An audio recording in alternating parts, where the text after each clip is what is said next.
વંદે ગુજરાત.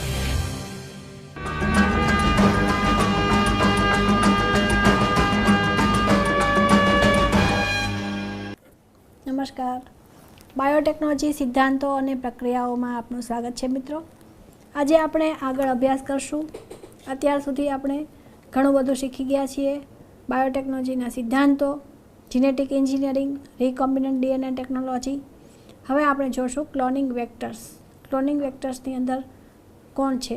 પહેલાં પણ આપણે જોઈ લીધું છે બેક્ટેરિયોફેજ અને એગ્રોબેક્ટેરિયમ ટ્યુમિફેશન્સ. અને અંદર આપણે એ જોશું કે એગ્રોબેક્ટેરિયમ ટ્યુમિફેશન્સ છે એ કઈ જગ્યાએ ઉપયોગી છે. તો દ્વિદળી વનસ્પતિની અંદર એગ્રોબેક્ટેરિયમ ટ્યુમિફેશન્સ છે એનો ઉપયોગ છે એ આપણે બાયોટેકનોલોજીની મદદથી કોઈપણ વસ્તુને અંદર દાખલ, કોઈપણ જનીન જે આપણે ડિઝાયર જીન જોતું છે એને અંદર દાખલ કરવા માટે એનો ઉપયોગ કેવી રીતે કરી શકીએ. તો આ પદ્ધતિ છે એનો ઉપયોગ આપણે આજે જાણશું.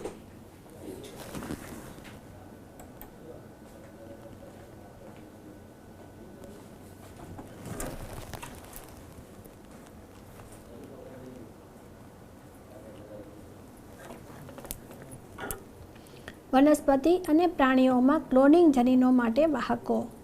Vectors for cloning genes in plants and animals.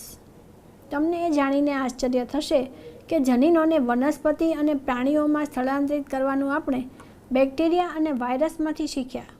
જેને આ વાતની લાંબા સમયથી ખબર હતી તેઓ જાણતા હતા કે સુકોષ કેન્દ્રી કોષોને રૂપાંતરિત એટલે કે ટ્રાન્સજેનિક કરવા માટે જનીનોને કેવી રીતે સ્થળાંતરિત કરવા કે જે બેક્ટેરિયા તથા વાયરસ જે ઈચ્છે છે તે કરવા માટે પ્રેરે છે. ઉદાહરણ તરીકે એગ્રોબેક્ટેરિયમ ટ્યુમિફેશન્સ. એગ્રોબેક્ટેરિયમ ટ્યુમિફેશન્સ કેટલીક દ્વિદળી વનસ્પતિ માટે રોગકારક છે. એમાં એ ટ્યુમર ઇન્ડ્યુસિંગ જનીન ધરાવે છે, એટલે કે એ રોગ કરે છે. એનો ઉપયોગ આપણે અહીંયા બાયોટેકનોલોજીમાં સારી રીતે કર્યો છે. તો એ ડીએનએનો એક ખંડ જેને ટીડીએનએ કહે છે, જે સામાન્ય વનસ્પતિ કોષોને રૂપાંતરિત કરી ટ્યુમરમાં ફેરવે છે. એને કહેવાય છે ટ્યુમર ઇન્ડ્યુસિંગ જનીન કહેવામાં આવે છે. આ ટ્યુમર કોષો રોગકારક માટે જરૂરી રસાયણોનું ઉત્પાદન કરે છે. તેવી જ રીતે પ્રાણીઓમાં રિટ્રોવાયરસ. સામાન્ય રીતે કોષોને રિટ્રોવાયરસ છે એ કેન્સરગ્રસ્ત કોષોમાં ફેરવે છે. આનો ઉપયોગ હવે આપણે બાયોટેકનોલોજીની મદદથી કંઈક સારું કામ કરવા માટે આપણે એનો ઉપયોગ કરીએ છીએ. તો રોગકારક દ્વારા સુકોષ કેન્દ્રી યજમાનમાં જનીન સ્થળાંતરણની પદ્ધતિને આપણે સારી રીતે સમજી રોગકારકની આ પદ્ધતિ દ્વારા ઉપયોગી વાહકનો ઉપયોગ કરી માનવ માટે લાભદાયક જનીનનું સ્થાનાંતરણ કરી શકીએ છીએ. પહેલાં જે રોગ કરતું હતું એનો ઉપયોગ હવે આપણે લાભકારક માટે કરવા માંડ્યા. તો એગ્રોબેક્ટેરિયમ ટ્યુમિફેશન્સનું tumour inducing TI plasmid cloning વાહકના રૂપમાં રૂપાંતરિત કરી દેવામાં આવ્યું. ક્લોનિંગ વાહક એટલે કે વેક્ટર. તો ક્લોનિંગ વેક્ટર આપણને ઈચ્છિત જે કંઈ પેદાશ જોઈએ છે એની નકલો કરવા માટે આને રૂપાંતરિત કરવામાં આવ્યું. જે વનસ્પતિ માટે હવે રોગજન્ય રહ્યું નથી, પરંતુ તેનો ઉપયોગ પોતાની અભિરુચિના જનીનને અનેક વનસ્પતિઓમાં સ્થાનાંતરિત કરવા માટે કરાય છે. આ રીતે જ્યારે એક જનીન અથવા ડીએનએના ખંડને યોગ્ય વાહક સાથે જોડી દેવામાં આવે છે ત્યારે તેને બેક્ટેરિયા, વનસ્પતિઓ તેમજ પ્રાણી યજમાનમાં સ્થાનાંતરિત કરવામાં આવે છે જ્યાં તે ગુણન પામી શકે. હવે અહીંયા આપણે જોઈએ સક્ષમ યજમાન, કોમ્પિટન્ટ હોસ્ટ. પુનઃ સંયોજિત ડીએનએ સાથેના રૂપાંતરણ માટે. પુનઃ સંયોજિત એટલે આરડીએનએ.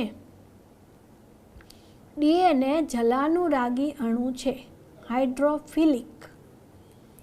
હવે ડીએનએ છે એ હાઇડ્રોફિલિક અણુ છે, એટલા માટે તે કોષરસ પટલમાંથી પસાર થઈ શકતો નથી. હવે આપણને એ યાદ હોવું જોઈએ કે કોષરસ પટલ છે એ કેવો છે? તો બાયલિપિડ છે, એમાં લિપિડ, પ્રોટીન, લિપિડ. તો લિપિડ છે તો હાઇડ્રોફિલિક છે, જ્યારે પ્રોટીન છે એ હાઇડ્રોફોબિક છે. એટલે ડીએનએ તો કેવો છે? હાઇડ્રોફિલિક છે. એને એ અંદર પસાર થવા દેશે નહીં. બેક્ટેરિયાને પ્લાઝમિડ સ્વીકારવા માટે ગ્રાહી કરતાં પહેલાં શું કરવું જરૂરી છે? તો કે એને એ પસાર થાય, બરાબર છે, ડીએનએ આપણે જે જોઈએ છીએ એ કોષરસ પટલમાંથી પસાર થાય, કોષ દિવાલમાંથી પસાર થાય એવું આપણે કરવું જરૂરી છે. અને એના માટે જુદી જુદી અલગ અલગ પદ્ધતિઓ છે, એનો આપણે અહીંયા ઉપયોગ કરશું કે વધારે કેલ્શિયમ આપી અને એને આપણે કોષ દિવાલને કેવી રીતના અંદર દાખલ થવા માટે, કોષ દિવાલ છે એ પોરસ સ્ટ્રક્ચર ધરાવે છે કે અંદર છિદ્રો હોય છે, તો આ છિદ્રોમાંથી ડીએનએ છે એ અંદર પાસ થઈ શકશે, એવી પદ્ધતિઓનો વિકાસ આપણે અહીંયા કરવો રહ્યો.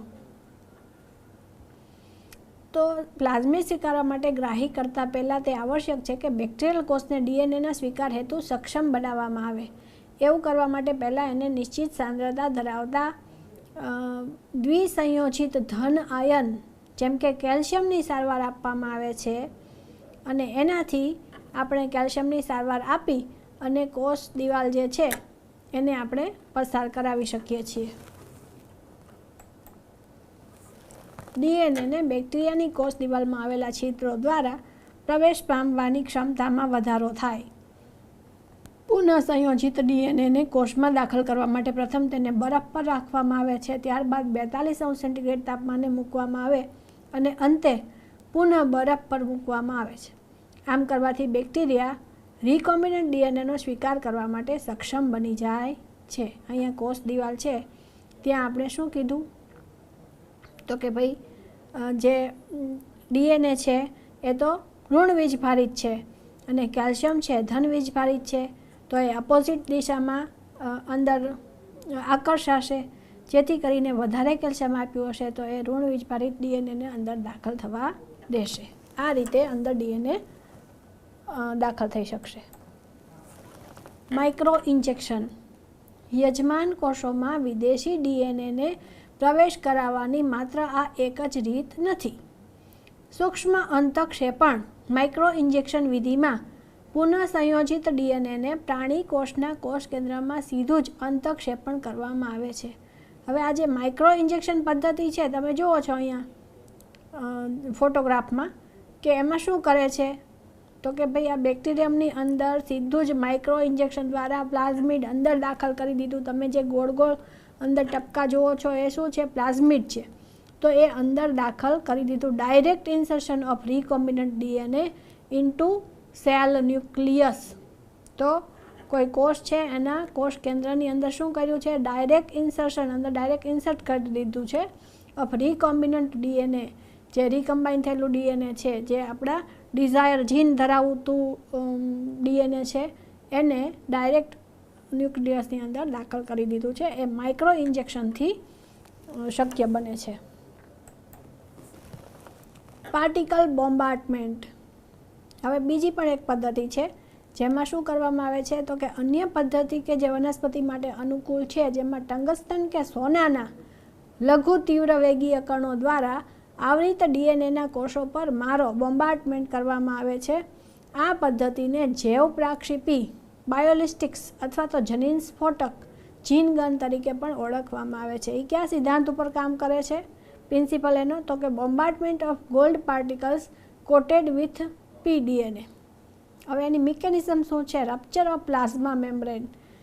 એ ગનથી શું કરે છે તો કે પ્લાઝમા મેમ્બ્રેનની અંદર રપ્ચર કરે છે, એટલે કાણું પાડે છે અને એમાંથી એ અંદર દાખલ કરી દે છે, આપણા ઈચ્છિત ડીએનએને અંદર દાખલ કરે છે. અંતિમ પદ્ધતિ જેમાં બિનહાનિકારક રોગકારક વાહકનો ઉપયોગ કરવામાં આવે છે. આ વાહકોથી જ્યારે કોષો સંક્રમિત થાય છે ત્યારે તે પુનઃ સંયોજિત ડીએનએને યજમાનમાં સ્થાનાંતરિત કરી દે છે.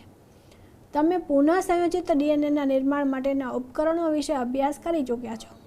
ઉપકરણો એટલે કે ટૂલ્સ બધા આપણે જોઈ લીધા ને, રિસ્ટ્રિક્શન એન્ઝાઇમ્સ, લાઇગેસીસ, આ બધા એના ઉપકરણો હતા. Host, competent host. હવે આપણે એ પદ્ધતિનું વર્ણન કરશું જે પુનઃ સંયોજિત ટેકનોલોજીને સરળ બનાવે છે. Introduction of recombinant DNA into host cell. અહીંયા તમને ફિગરમાં દેખાય છે પ્લાઝમિડ અને બીજું તમને શું દેખાય છે?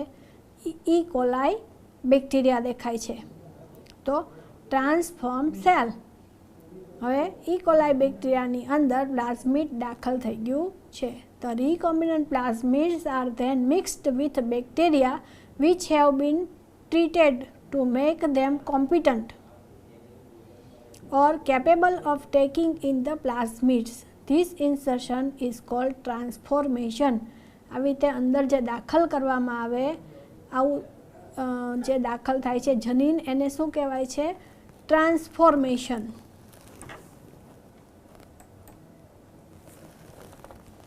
પુનઃસંયોજિત ડીએનએ ટેકનોલોજીની ક્રિયાવિધિ, process of recombinant DNA technology. તો એ ઘણા બધા ચોક્કસ ક્રમમાં સોપાનોનો એમાં સમાવેશ થાય છે. એમાં સૌથી પહેલાં શું થાય છે? તો કે ડીએનએનું અલગીકરણ. બરાબર, પુનઃસંયોજિત ડીએનએ ટેકનોલોજીના જે સોપાનો છે એમાં છે સૌથી પહેલાં ડીએનએનું અલગીકરણ, isolation of the genetic material. Restriction એન્ડોન્યુક્લિયસની મદદથી ડીએનએનું અવખંડન. અવખંડન એટલે ટુકડાઓમાં વિભાજિત કરવું. રિસ્ટ્રિક્શન એન્ડોન્યુક્લિયસની મદદથી ડીએનએનું અવખંડન.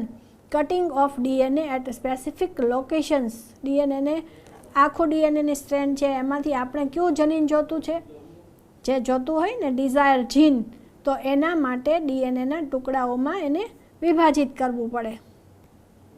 વાહકમાં ડીએનએ ખંડોનું જોડાણ. વિભાજન કર્યા પછી વેક્ટર સાથે ડીએનએનું જે આપણે ઈચ્છિત જનીન ડિઝાયર જીન જે જોઈએ છે એને આપણે જોડવું પડે લાઇગેઝની મદદથી. યજમાનમાં પુનઃસંયોજિત ડીએનએનો પ્રવેશ. પછી શું છે? એનું ઉતરણ. કોઈ પણ યજમાન હોસ્ટ સેલની અંદર રિકોમ્બિનન્ટ ડીએનએનો પ્રવેશ કરાવવાનું, ઇન્સર્શન. યજમાન કોષોનું માધ્યમમાં વ્યાપક સ્તરે સંવર્ધન. પછી એનું શું કરવાનું છે? સંવર્ધન કરવાનું છે, એનેલિંગ. અને ઈચ્છિત નિપજોનું નિષ્કર્ષણ. અને ત્યાર પછી આપણે જે જોતું છે એ નિપજોને મેળવવી. ચાલો હવે આપણે આ બધા ચરણોનો વિસ્તૃત સ્વરૂપે અભ્યાસ કરીએ. તો cutting of DNA at specific location, amplification of gene of interest using PCR. પીસીઆરની મદદ, પોલિમરેઝ ચેઇન રિએક્શનની મદદથી આપણે શું કરશું? જીન ઓફ ઇન્ટરેસ્ટ જે આપણને જોતું છે જનીન, એનો ગુણન કરશું, એમ્પ્લિફિકેશન ઓફ જીન. હવે આપણે આગળ જોશું કે બાયોટેકનોલોજી કઈ રીતે આપણને ઉપયોગી થાય છે. જનીન દ્રવ્ય ડીએનએનું અલગીકરણ, isolation of the genetic material. યાદ રાખો કે કોઈ પણ અપવાદ વગર બધા જ સજીવોમાં આનુવંશિક દ્રવ્ય ન્યુક્લિક એસિડ છે. હવે એક પ્રશ્ન અહીંયા એ થાય કે બેક્ટેરિયા દ્વારા આપણે હ્યુમન ઇન્સ્યુલિન કેવી રીતે મેળવીએ છીએ? બરાબર, તો બેક્ટેરિયા એ આપણને કેવી રીતના ઇન્સ્યુલિન છે, હ્યુમન ઇન્સ્યુલિન, હ્યુમ્યુલિન તરીકે આપણને બનાવી આપી શકે? તો દરેક ડીએનએ છે, આનુવંશિક દ્રવ્ય છે, ન્યુક્લિક એસિડ છે, એ બધા જ સજીવમાં આનુવંશિક દ્રવ્ય ન્યુક્લિક એસિડ છે. અને એટલા માટે એની સિક્વન્સનો ક્રમ પણ દરેક સજીવમાં સરખો હોય. અને એટલા માટે હ્યુમનની કોઈ પણ વસ્તુ એ બેક્ટેરિયા દ્વારા બની શકે છે. મોટા ભાગના સજીવોમાં તે ડીઓક્સી રિબોન્યુક્લિક એસિડ અથવા ડીએનએ છે. ડીએનએને રિસ્ટ્રિક્શન ઉત્સેચકોની મદદથી કાપવા માટે તે આવશ્યક છે કે તે શુદ્ધ સ્વરૂપે બીજા મહાઅણુઓથી મુક્ત હોવો જોઈએ. હવે શું કહે છે કે બેક્ટેરિયાને અંદરથી આપણે ડીએનએને અલગ કરવું છે તો એ શુદ્ધ સ્વરૂપે હોવો જોઈએ. તો બીજું તો અનેક વસ્તુ અંદર સાથે હશે, તો એને આપણે દૂર કરવા માટે શું શું જોઈએ?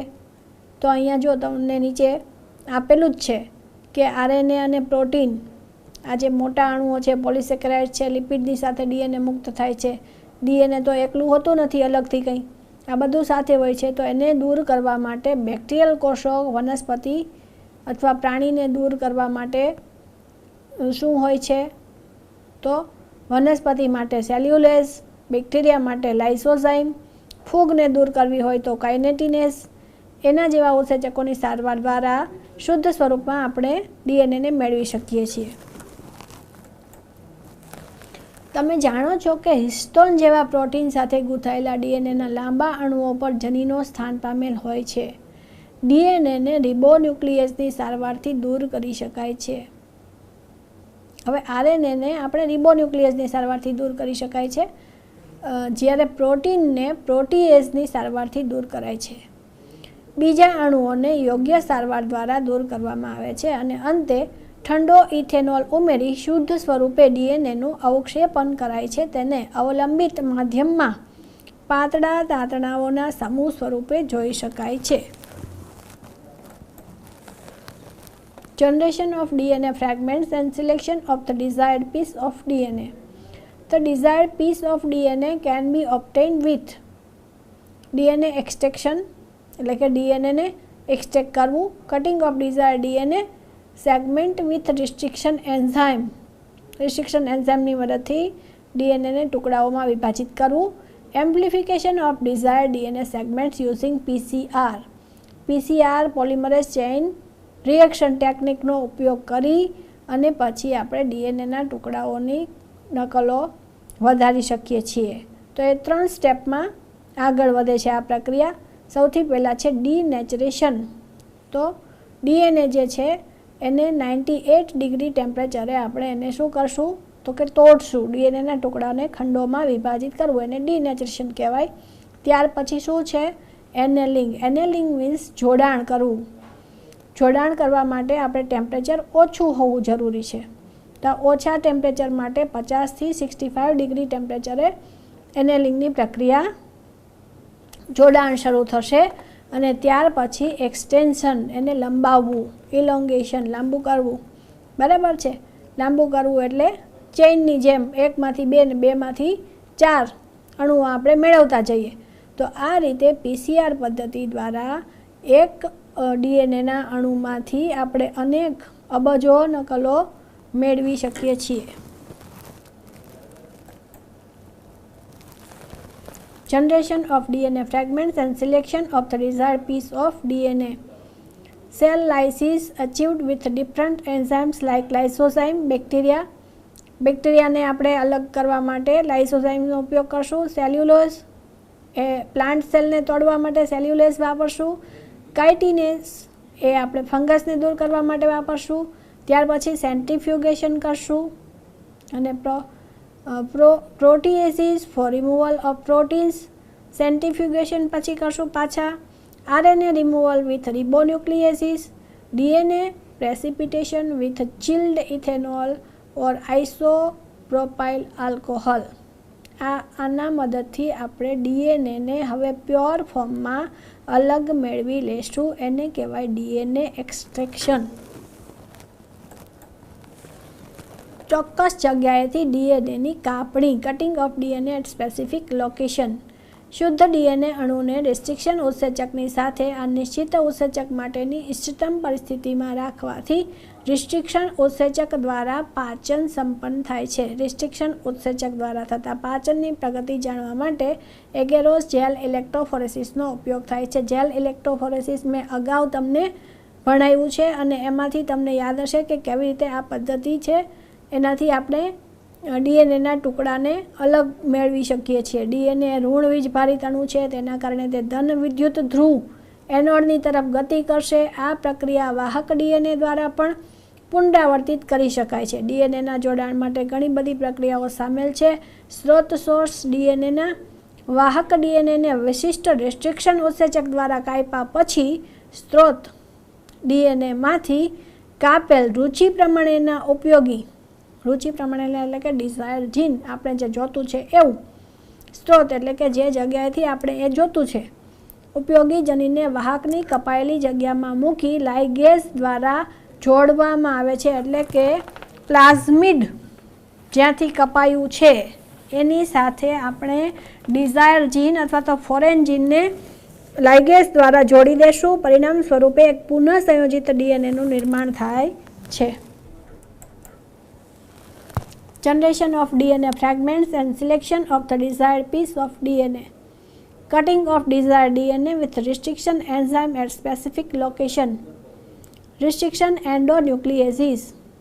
Restriction endonuclease એક પ્રકારના ઉત્સેચકો છે જે એની સ્પેસિફિક સાઇટ્સ ઉપરથી ડીએનએને વચ્ચેથી કાપે છે.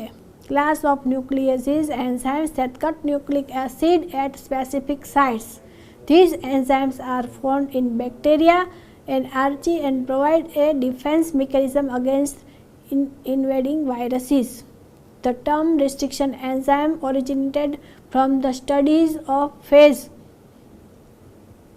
It was found that a bacteriophage that can grow well in one strain of E. coli, when it's grown in another strain of E. coli, it was restricting its growth.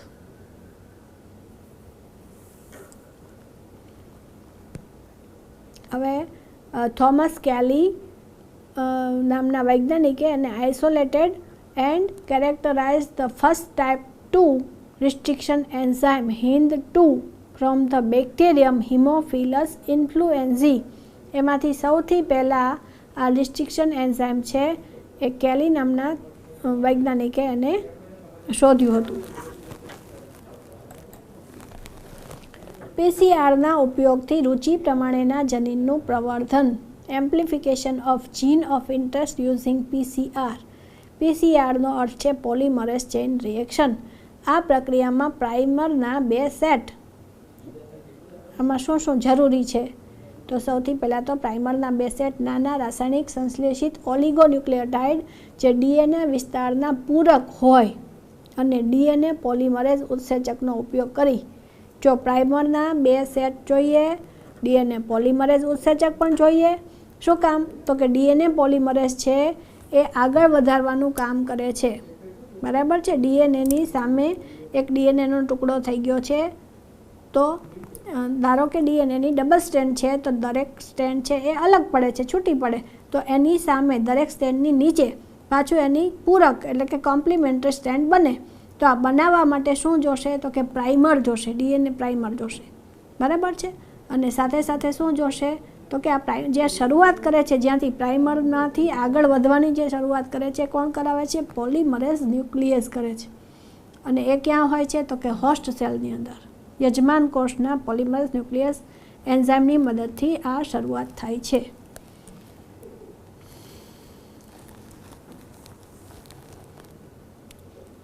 તો શું જોશે? DNA polymerase ઉત્સેચકનો ઉપયોગ કરીને in vitro એટલે કે test ટ્યુબની અંદર ક્રિયાવિધિ દ્વારા રુચિ પ્રમાણેના ઉપયોગી જનીનની ઘણી બધી બહુગુણિત પ્રતિકૃતિઓનું સંશ્લેષણ કરાય છે. આ ડીએનએ પોલિમરેઝ ઉત્સેચક એ જનીન સંકુલ ધરાવતા ડીએનએ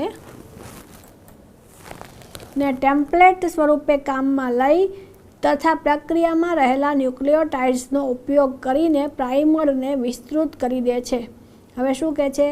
ટેમ્પલેટ એટલે કે 1-2 ટેમ્પલેટ અલગ પડી ગઈ છે, એની સામે બીજી કોમ્પ્લિમેન્ટરી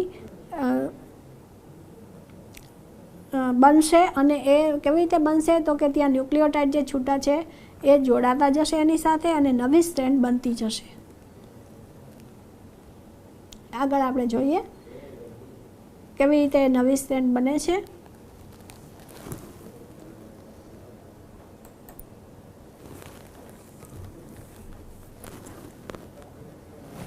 પ્રવર્ધન માટેનો ભાગ. અહીંયા પીસીઆર ટેકનિક તમને બતાવી છે. વિનૈસર્ગીકરણ ડીનેચરેશન, પછી એનેલિંગ તાપમાનનું શીતન, અને ત્યાર પછી શું છે? વિસ્તૃતીકરણ ઇલોંગેશન, અને એના પ્રવર્ધન 1 અબજ ગણું 30 ચક્રો સાયકલને અંતે ડીએનએનો જે ટુકડો આપણે લીધો હતો એના કરતાં 1 અબજ ગણું વધારે ડીએનએ આપણે મેળવી શકીએ છીએ. આ 3 સ્ટેપમાં આ પીસીઆરની પ્રક્રિયા આગળ વધે છે. કેરી મુલિસ નામના વૈજ્ઞાનિકે સૌથી પહેલાં આ ટેકનિકની શોધ કરી છે.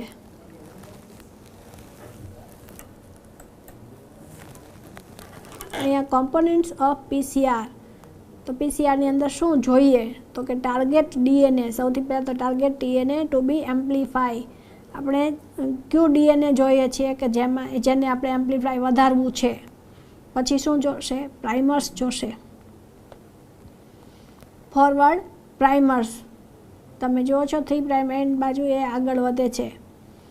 પ્રાઇમર્સ છે એ 3' એન્ડ બાજુ આગળ વધતો જશે અને ત્યાં ન્યુક્લિયોટાઇડ છે એ ઉમેરાતા જશે.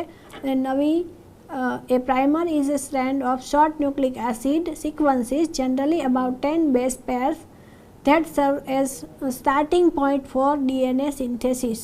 DNA સિન્થેસિસ માટે એ સ્ટાર્ટિંગ પોઈન્ટ છે પ્રાઇમર્સ. એટલે ટાર્ગેટ DNA હોવું જરૂરી છે, પ્રાઇમર્સ હોવા જરૂરી છે, ન્યુક્લિયોટાઇડ્સ હોવા જરૂરી છે કે જે એમાં સાથે જોડાતા જાય, અને tag DNA પોલિમરેઝિસ. થર્મસ એક્વેટિકસ DNA polymerase is an enzyme that synthesizes long chains or polymerase of nucleic acid at high temperature.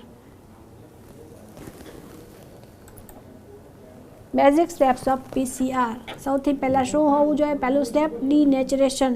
98 degree ટેમ્પરેચરથી A ડીએનએની strand છે એ છૂટી પડે છે. ત્યાર પછી એનેલિંગ એટલે કે એનું જોડાણ થાય છે. 65 ડિગ્રી ટેમ્પરેચર સુધી એને નીચું લઈ જવામાં આવે છે. ત્યારબાદ 78 ડિગ્રી ટેમ્પરેચરે એને ફરી પાછું એક્સટેન્શન કરવામાં આવે છે.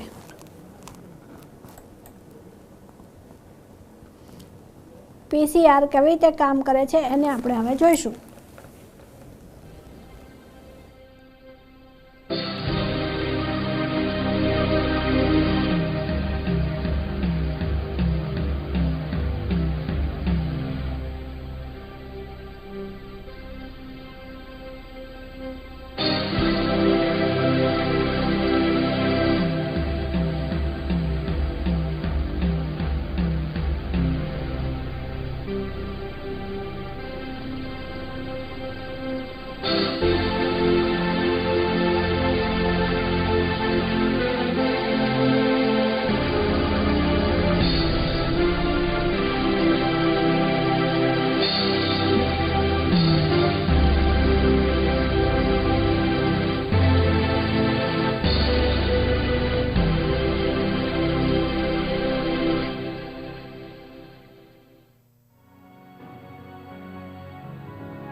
સિંગલ ડીએનએમાંથી અનેક કોપીઓ આપણે ડીએનએની મેળવી પીસીઆરની મદદથી, એ તમે જોયું. હવે આપણે આગળ જોશું. યજમાન કોષ કે સજીવમાં પુનઃસંયોજિત ડીએનએનો પ્રવેશ. Insertion of recombinant DNA into the host cell. જોડાયેલ ડીએનએને ગ્રાહી કોષોમાં પ્રવેશ કરાવવાની અનેક ક્રિયાવિધિઓ છે. આ કાર્ય જ્યારે ગ્રાહી કોષો પોતાની ફરતે આવેલા ડીએનએને ધારણ કરવા સક્ષમ થઈ જાય ત્યારે તેને ગ્રહણ કરે છે. જો પુનઃસંયોજિત ડીએનએ પ્રતિજૈવિક અવરોધક જનીન દાખલા તરીકે એમ્પિસિલિન ધરાવતો હોય તેને ઈ કોલાઈ કોષોમાં સ્થાનાંતરિત કરાતા યજમાન કોષો એ એમ્પિસિલિન અવરોધક કોષોમાં રૂપાંતરિત થાય છે. જો આપણે આવા રૂપાંતરિત થયેલા કોષોને એમ્પિસિલિન ધરાવતી અગર પ્લેટ્સ પર મૂકીએ તો ફક્ત રૂપાંતરિત કોષો જ વૃદ્ધિ પામે છે અને રૂપાંતરિત ન થયેલા ગ્રાહી કોષો મૃત્યુ પામે છે. કારણ કે એમ્પિસિલિનની હાજરીમાં રૂપાંતરિત કોષોની પસંદગીમાં સક્ષમ એવો એમ્પિસિલિન અવરોધક જનીન હોય છે. આવા કિસ્સામાં એમ્પિસિલિન પ્રતિજૈવિક અવરોધક જનીનને પસંદગીમાન રેખક સિલેક્ટેબલ માર્કર કહેવામાં આવે છે. અહીંયા એક તમે ફિગર જુઓ છો. Multiplication and selection of bacterial clones containing recombinant DNA. Recombinant DNA થયેલા બેક્ટેરિયા જે છે એ કેવી રીતે મલ્ટિપ્લિકેશન થયા છે એ તમે આમાં જોઈ શકો છો. Multiplication and selection of bacterial clones containing recombinant DNA. The plasmid have naturally occurring genes for antibiotic resistance. ફિગરમાં તમે જુઓ છો ટ્રાન્સફોર્મ સેલ અને નોન ટ્રાન્સફોર્મ સેલ જેના અંદર વિદેશી જનીન ધરાવતું પ્લાઝમિડ છે અને બીજામાં નથી. નોન ટ્રાન્સફોર્મ સેલમાં તમે જુઓ છો કે એમાં પ્લાઝમિડ નથી કે જે ફોરેન જીન ધરાવતું હોય. Nutrient medium plus ampicillin. હવે આપણે જે ન્યુટ્રિયન્ટ મીડિયમ મૂક્યું છે એની અંદર શું છે? એમ્પિસિલિન છે. એમ્પિસિલિન વાળા માધ્યમની અંદર આપણે આ ટ્રાન્સફોર્મ સેલ અને નોન ટ્રાન્સફોર્મ સેલને મૂકશું. ઓવરનાઇટ ગ્રોથ એને થવા દેશું તો શું થાય છે? એમ્પિસિલિન રેસિસ્ટન્સ કોલોનીઝ છે એ એમાં ગ્રો થાય છે.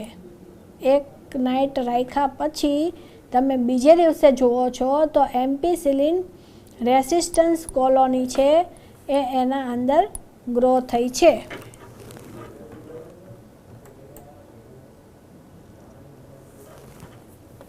Bacteria containing plasmids with these genes will grow on a medium containing the antibiotic the other die, so only transformed bacteria survive. અહીંયા શું કહેવા માગે છે કે જે નોન ટ્રાન્સફોર્મ હતા જેના અંદર આવું રિકોમ્બિનન્ટ ડીએનએ વાળું રિકોમ્બિનન્ટ ડીએનએ નથી એવા બેક્ટેરિયા છે એ મૃત્યુ પામ્યા અને જેના અંદર આવું રિકોમ્બિનન્ટ ડીએનએ હતું એ અહીંયા સર્વાઈવ થાય છે. વિદેશી જનીન નિપજ મેળવવી. પરજાત જનીનની નિપજ મેળવવા માટે ઓબ્ટેનિંગ ધ ફોરેન જીન પ્રોડક્ટ. જ્યારે તમે વિદેશી ડીએનએ ખંડને ક્લોનિંગ વાહકમાં પ્રવેશ કરાવીને કોઈ પણ બેક્ટેરિયા, વનસ્પતિ અથવા પ્રાણી કોષમાં સ્થાનાંતરિત કરો છો ત્યારે વિદેશી ડીએનએ તેમાં બહુગુણિત થવા લાગે છે. એની મેળે એનું શું થાય છે? સ્વયંજન રેપ્લિકેશન થશે એટલે એની ક્લોનિંગ થવા માંડશે તો એ બહુગુણિત થશે.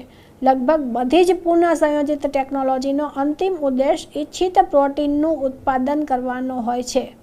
હવે આ રિકોમ્બિનન્ટ બાયોટેકનોલોજીનો ઉદ્દેશ શું છે? એનો અંતિમ ઉદ્દેશ હેતુ શું કામ આ રિકોમ્બિનન્ટ કર્યું? તો કે ઇચ્છિત પ્રોટીન, ડિઝાયર જે પ્રોટીન છે એનું ઉત્પાદન કરવાનો હોય છે. એટલા માટે પુનઃસંયોજિત ડીએનએ અભિવ્યક્ત થવું જરૂરી હોય છે, એ દેખાવું જોઈએ. વિદેશી જનીન ઇષ્ટતમ પરિસ્થિતિઓમાં જ અભિવ્યક્ત થાય છે. એને અનુકૂળ પરિસ્થિતિ હોય એમાં એ અભિવ્યક્ત થાય. યજમાન કોષોમાં વિદેશી જનીનોની અભિવ્યક્તિને સમજવા માટે ઘણી બધી તકનીકી બાબતોને ઊંડાણપૂર્વક જાણવી જરૂરી છે. ઇચ્છિત જનીનને ક્લોન કરીને લક્ષ્ય પ્રોટીનની અભિવ્યક્તિને પ્રેરિત કરતી પરિસ્થિતિઓને અનુકૂળતમ બનાવ્યા પછી કોઈ પણ તેનો વ્યાપક સ્તરે ઉત્પાદન કરવા વિશે વિચારી શકે છે. શું તમે કોઈ કારણ વિચારી શકો કે મોટા પાયે લાર્જ સ્કેલ ઉત્પાદનની શું આવશ્યકતા છે? આપણે મોટા પાયે આવું રિકોમ્બિનન્ટ ડીએનએ શું કામ બનાવવું જોઈએ? તો જો કોઈ પ્રોટીન સંકેતન આપણે મોટા પાયે શું કામ બનાવવું છે? તો કે હ્યુમ્યુલિનની જરૂર પડે મોટા પાયે બનાવવાની. શું કામ? તો કે ડાયાબિટીસ રોગની અંદર બહારથી ઇન્સ્યુલિન આપવાની જરૂર છે. હ્યુમન ઇન્સ્યુલિન જે આપણા અંદર શરીરમાં પેદા થાય છે એવું ડાયાબિટીસ રોગમાં પછી ઉત્પન્ન થતો નથી, તો એને આપણે બહારથી આપવો પડશે. તો બહારથી આપવા માટે આપણે એનું મોટા પાયે ઉત્પાદન કરાવવું જરૂરી બને છે, અને એટલા માટે આપણે એવો વિચાર કરવો પડે કે કઈ રીતે આનું ઉત્પાદન કરવું. હવે આપણે આગળ જોઈએ. જો કોઈ પ્રોટીન સંકેતન જનીન કોઈક વિષમજાત યજમાનમાં અભિવ્યક્ત થાય છે તો તેને પુનઃ સંયોજિત પ્રોટીન કહેવાય છે. લાભદાયી ક્લોનિંગ જનીનોને આશ્રય આપતા કોષોને નાના પાયે પ્રયોગશાળામાં ઉછેરવામાં આવે છે. આ ઓછું આપણે જોતું હોય તો એ તો પ્રયોગશાળામાં લેબોરેટરીની અંદર આપણે બનાવી શકીએ, પણ જો આપણે એને મોટા પાયે કરવું હોય તો પછી એને ફેક્ટરીની અંદર બનાવવું પડશે. તો ઇચ્છિત પ્રોટીનના નિષ્કર્ષણ એક્સટ્રેક્શન માટે સંવર્ધન માધ્યમનો ઉપયોગ કરી શકાય છે, અને પછી જુદી જુદી અલગીકરણ પદ્ધતિઓનો ઉપયોગ કરી તેનું શુદ્ધિકરણ કરવામાં આવે છે. કોષોને સતત સંવર્ધન તંત્રમાં ગુણિત કરી શકાય છે, જેમાં વાપરેલ માધ્યમને એક બાજુએથી બહાર કાઢવામાં આવે અને બીજી બાજુએથી તાજું માધ્યમ ભરવામાં આવે. માધ્યમ એટલે કે મીડિયમ, જેથી કોષો પોતાની દેહધાર્મિક રીતે સક્રિય સ્વરૂપે ઝડપી એની વિસ્તારિત અવસ્થાની અંદર એ ગુણિત થઈ શકે છે. આ સંવર્ધન પદ્ધતિ મોટા પાયે જૈવભારના ઉત્પાદન તથા ઇચ્છિત પ્રોટીનના વધુ ઉત્પાદન માટે ઉપયોગી છે. તો આવી સંવર્ધન પદ્ધતિ છે એ મોટા પાયે આપણે જ્યારે એનું જૈવ સંવર્ધન કરવું હોય તો એના માટે બાયોરિએક્ટર્સની આપણને જરૂર પડે છે. વ્યાપારિક વ્યાવસાયિક ધોરણે આપણે જો કરવું હોય તો ઉત્પાદન માટે લેબોરેટરી પછી કામ લાગે નહીં. ઓછું કદ ધરાવતા સંવર્ધનથી નિપજોનું પર્યાપ્ત માત્રાનું ઉત્પાદન થઈ શકતું નથી. તેના વ્યાપક સ્તરે ઉત્પાદન માટે જૈવભઠ્ઠી બાયોરિએક્ટરના વિકાસની આવશ્યકતા હોય છે, જેના સંવર્ધનનો મોટી માત્રામાં 100 થી 1000 લીટર ઉપયોગ કરી શકાય. આ રીતે જૈવભઠ્ઠી એક વાસણ એટલે કે વેસલ સમાન છે, નળાકાર જેવું હોય છે, જેમાં સૂક્ષ્મ વનસ્પતિઓ, પ્રાણીઓ તેમજ માનવ કોષનો ઉપયોગ કરીને રો મટીરિયલને જૈવ સ્વરૂપે વિશિષ્ટ નિપજો, વ્યક્તિગત ઉત્સેચકો વગેરેમાં પરિવર્તિત કરવામાં આવે છે. ઇચ્છિત નિપજ મેળવવા માટે જૈવભઠ્ઠીમાં ઇષ્ટતમ પરિસ્થિતિ પૂરી પાડવામાં આવે છે. હવે આપણે જે ડિઝાયર જનીન જોતું છે, દાખલા તરીકે કે આપણે હ્યુમ્યુલિન બનાવવું છે, તો એના માટે બાયોરિએક્ટર જે છે એની અંદર શું શું હોવું જરૂરી છે? તો કે એનું તાપમાન છે એ નિયંત્રિત હોવું જોઈએ, પીએચ પણ નિયંત્રિત હોવી જોઈએ, પ્રક્રિયાર્થી અંદર હોવું જોઈએ, પછી ફોર્મ અંદર ફીણ ઉત્પન્ન થતા હશે તો એને નીચે બેસે એવું પણ કંઈક હોવું જોઈએ, તાજી હવા અંદર જવી જોઈએ, ઓક્સિજનવાળી હવા પણ અંદર જોશે. તો આ દરેક વસ્તુની સુવિધા છે એ બાયોરિએક્ટરની અંદર જોવા મળે છે. તાપમાન, પીએચ, પ્રક્રિયાર્થી, ક્ષાર, વિટામિન કે ઓક્સિજન, એ દરેક વસ્તુ છે એ એની ઇષ્ટતમ પરિસ્થિતિ આપણે એને પૂરી પાડવી પડશે. અહીંયા તમને બાયોરિએક્ટરના ફોટોગ્રાફ્સ બતાવ્યા છે. પહેલું આપણે જોઈએ, સર્વાધિક ઉપયોગમાં લેવામાં આવતું બાયોરિએક્ટર સ્ટીરિંગ પ્રકારનું છે, જેને આકૃતિ 11.7માં દર્શાવવામાં આવે છે. તો અલગ અલગ પ્રકારના ઘણા બધા બાયોરિએક્ટર આવે છે, એમાંથી તમને એક બાયોરિએક્ટર અહીંયા દેખાડ્યું છે. સ્ટીરેડ ટેન્ક બાયોરિએક્ટર પહેલું જે છે એ, અને સ્પર્જ સ્ટીરેડ ટેન્ક બાયોરિએક્ટર તમને બાજુમાં દેખાડ્યું છે. તો ઉપર તમે જુઓ છો મોટર છે, પછી ફીણ તોડનાર અંદર યંત્ર ફિટ કરેલું છે. ત્યાર પછી શું છે અંદર? સંવર્ધન માધ્યમ કેવી રીતના રોટેટ થાય છે એ તમને ડાયરેક્શન બતાવ્યું છે. સૂક્ષ્મ જીવ રહિત હવા અંદર દાખલ કરવામાં આવે છે. સૂક્ષ્મ જીવ રહિત પર્યાવરણ માટે વરાળ અંદર દાખલ કરવામાં આવે છે. પીએચ નિયંત્રણ માટે, પીએચ નિયંત્રણ શું કામ? તો કે માધ્યમ એસિડિક થાય કે બેઝિક થાય એ પીએચ ઉપર આધારિત છે, તો એનું પણ નિયંત્રણ રાખવામાં આવે છે. તો આ જે છે એ બાયોરિએક્ટર છે. આ આકૃતિ તમને પૂછાય છે મિત્રો પરીક્ષામાં, એટલે આ આપણે યાદ રાખશું. Expression of gene to produce desired products. Once the gene of interest is inserted in the bacterium, the ultimate use is to produce particular proteins in large scale. Example આપણે જોઈએ તો હ્યુમન ઇન્સ્યુલિન, ગ્રોથ ફેક્ટર્સ, ઇમ્યુનોગ્લોબ્યુલિન્સ આપણે large scale એટલે કે ફેક્ટરીમાં આનું ઉત્પાદન કરી શકીએ છીએ. This can be obtained using fermenters small at તમારે 5 લીટરથી નાના પાયે જોતું હોય તો 5 લીટર અને મોટા પાયે તમારે જોતું હોય તો 1 lakh litre in case of micro organisms પણ તમે મેળવી શકો છો. This can also be done using animals by farming. Expression of gene to produce desired products. Laboratory fermenter તમને નાનું એવું બતાવે છે સાધન. જ્યારે તમે બાજુમાં જુઓ છો ઇન્ડસ્ટ્રીયલ ફર્મન્ટર જે લાર્જ સ્કેલ ઉપર ઉત્પાદન કરતું હોય, ઇન્ડસ્ટ્રીઝમાં વપરાય છે, એ તમે જોઈ શકો છો. મિશ્રક ટેન્ક રિએક્ટર સામાન્ય રીતે નળાકાર હોય છે અથવા જેનું તળિયું વળેલું હોય છે, જેથી રિએક્ટરની અંદર દ્રવ્યોના મિશ્રણમાં સહાયતા પ્રાપ્ત થાય છે. બાયોરિએક્ટરમાં મિશ્રક એ ઓક્સિજનની ઉપલબ્ધતા તથા તેના મિશ્રણનું પણ કામ કરે છે. સમયાંતરે હવા પરપોટા સ્વરૂપે બાયોરિએક્ટરમાં મોકલવામાં આવે છે.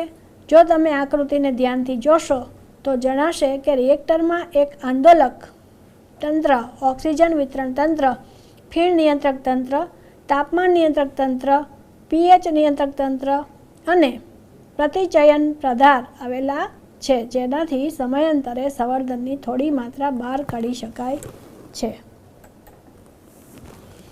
અનુપ્રવાહિત પ્રક્રિયા. જૈવ સંશ્લેષણ તબક્કો પૂરો થયા બાદ નિપજોને બજારમાં માર્કેટિંગ માટે મોકલતા પહેલાં શૃંખલામય પ્રક્રિયાઓમાંથી પસાર કરવામાં આવે છે.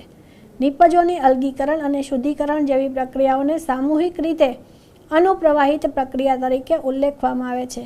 નિપજોને યોગ્ય પરિરક્ષકોથી પરિરક્ષિત બનાવાય છે. ઔષધોની બાબતમાં આવી બનાવટોને પરીક્ષણમાંથી પસાર કરવામાં આવે છે અને પ્રત્યેક નિપજોની ચુસ્તપણે નિયંત્રિત ચકાસણી થાય તે પણ આવશ્યક છે.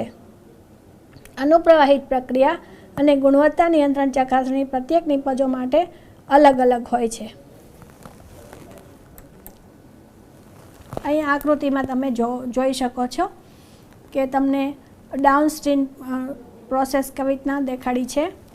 અહીંયા તમારો પાઠ પૂરો થાય છે મિત્રો. મજા આવી ને મિત્રો? Thank you for the watching.